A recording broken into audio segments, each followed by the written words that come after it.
Hello friends, welcome back to my channel Sonali ব্লগসে আপনাদের সকলকে স্বাগত।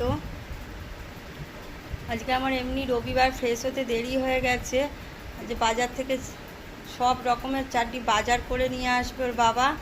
মাছ সবজি সেগুলো কেটে ধুয়ে সব গুছিয়ে ফ্রিজে তুলে রান্না করে স্নান টান সেরে আসতে দেরি হয়ে গেছে। বন্ধুরা চলুন আসুন দেখাই আপনাদের কি রান্না করেছি আজকে।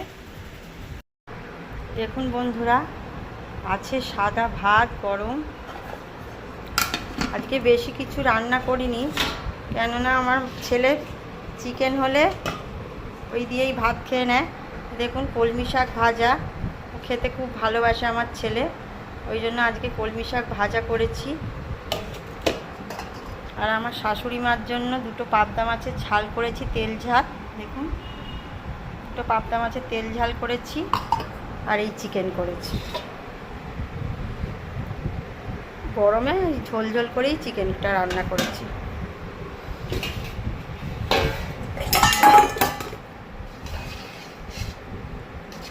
একটু ঝোল ঝোল করেই করেছি বন্ধুরা।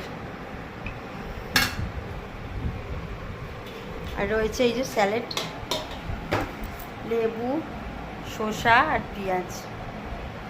আজকে এই সামান্যই রান্নাবান্না আমি আজ করেছি।